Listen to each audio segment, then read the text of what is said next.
జగిత్యాల జిల్లాలో కలికోట సూరమ్మ ప్రాజెక్టు పనులను పరిశీలించారు మంత్రులు ఉత్తమ్ కుమార్, పొన్నం. ప్రభుత్వ విప్ ఆది శ్రీనివాస్ ఈ ప్రాజెక్టు కోసం 37 సార్లు ఉద్యమాలు చేశామని చెప్పారు ఆది శ్రీనివాస్. ఎన్ని ఉద్యమాలు చేసినా బీఆర్ఎస్ పట్టించుకోలేదన్నారు. ఇవాళ మంత్రి ఉత్తమ్ పనులను పరిశీలించారని చెప్పారు. మంత్రి పర్యటనతో ఈ ప్రాంత రైతులకు ప్రాజెక్టు పూర్తవుతుందన్న నమ్మకం కలిగిందని చెప్పారు. ఈ నెల 25న ప్రాజెక్టు పనులపై సమావేశం ఏర్పాటు చేయాలని ఉత్తమ్ అధికారులను ఆదేశించారని తెలిపారు. ప్రాజెక్టు పనులు కావాల్సిన నిధులపై ఈ సమావేశంలో చర్చిస్తారని తెలిపారు ఆది శ్రీనివాస్.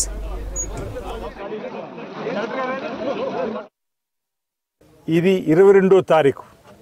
ఈ 22వ తారీఖు ఈ కలికోట సూరమ్మ కోసం పోరాటం చేసినటువంటి ఉద్యమించినటువంటి తేదీ. 37 సార్లు ప్రతి నెల 22వ తేదీన ఈ కలికోట సూరమ్మ ప్రాజెక్టు నిర్మాణం చేయాలని అప్పటి బీఆర్ఎస్ ప్రభుత్వంపై ఒత్తిడి పెంచే విధంగా అనేక రకాల వినూత్న రీతిలో ఉద్యమాలు చేసినాం. పాదయాత్ర, వంటవార్పు, దీక్షలు, ఈరోజు దిష్టి తీసివేయడము, ఇబ్బంది ఉందని చెప్పి ఒక గాడిదకోసారి వినతి పత్రం ఇవ్వడం, ఎంఆర్ఓలకు వినతి పత్రం ఇవ్వడం, కలెక్టర్లకు వినతి పత్రం ఇవ్వడం, అనేక రకాల ఉద్యమాలు చేసినప్పుడు ప్రభుత్వం దిగిరాలే.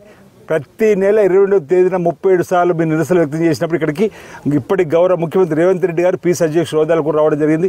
అందరం కలిసి ప్రభుత్వం వచ్చిన తర్వాత ఈ ప్రాంత ప్రజల రైతుల వరప్రదాయిని కలికోట సూరమ్మ ప్రాజెక్టు నిర్మాణం పూర్తి చేయాలని చెప్పని ప్రభుత్వం ద్వారా తగు అనుమతులు తీసుకొని బడ్జెట్లో కూడా డబ్బులు కేటాయించుకొని 2 మాసాల క్రితం 22వ తేదీనే పనులు ప్రారంభం చేసుకున్నాం.